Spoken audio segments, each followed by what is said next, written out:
জি, শুকরান জাযাকাল্লাহ উস্তাজ। এই রিলেটিভ একটি প্রশ্ন এসেছে, বিশেষ করে বদলি হজ যারা সৌদি প্রবাসী রয়েছেন তাদের কাউকে দিয়ে করানো যাবে কিনা?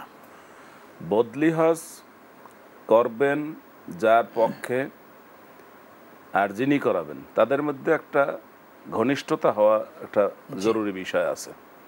অর্থাৎ যে কাউকেই নয়, নিজের আপন লোক দিয়ে বদলি হজ করানো একটা, যদি এমন হয় মৃত ব্যক্তির ছেলে কিংবা তার খুব কাছের রিলেটিভ ব্যক্তি তিনি তারাই যদি করেন। এখন তিনি সৌদি আরবে থাকেন না কোন দেশে থাকেন এটা বিষয় না, যেখান থেকেই করবেন সেখান থেকেই তার জন্য বদলি হজ করবেন এবং সেটাই শুদ্ধ হবে।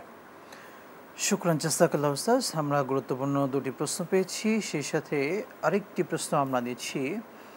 আমরা জানি দম দিতে হয়, জি, অর্থাৎ কোন কারণে দম দিতে হয়, আসলে দমটা কি মূলত আমাদের হাজী সাহেবদের যারা হজে যাচ্ছেন? এটা একটা গুরুত্বপূর্ণ বিষয় আপনি বলেছেন। দাম এটা হচ্ছে ক্ষতিপূরণ।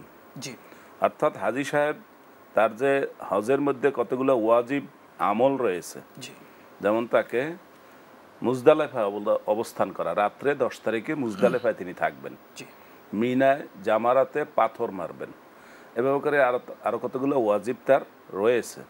এই ওয়াজিবগুলো যদি তিনি ভুলে ছেড়ে দেন তাহলে তাকে অতিরিক্ত একটা পশু মক্কা মিনা এলাকায় তাকে জবাই করতে হবে, দিতে হবে। অর্থাৎ কুরবানি যেটা করবে সেটা ছাড়াও অতিরিক্ত আরেকটা পশু তাকে কুরবানি করতে হবে। জি, আপনি যেটা সহজ ভাষায় বলেছেন, আমাদের জনতা শ্রোতাদের জন্য সহজে যেটা বুঝার কুরবানি শব্দটা ব্যবহার করেছেন।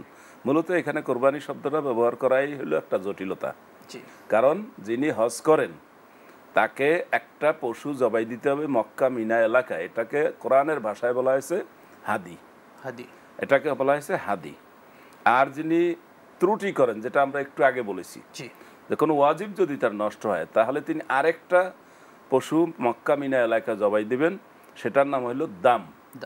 আর সাধারণত সক্ষম মুসলমান 10, 11, 12, 13 তারিখ 4 দিনের মধ্যে যার একটি ছাগল অথবা একটি গরুতে 7 জনের একজন হয়ে 7 অংশের 1 অংশ হয়ে তিনি অংশগ্রহণ করে কোরবানি দিতে পারেন, তার পক্ষে দুনিয়ার যে কোনো জায়গায় এই পশু জবাই দিয়ে কোরবানিতে অংশগ্রহণ করা ওয়াজিব। শুকরান জাযাকাল্লাহ উস্তাদ।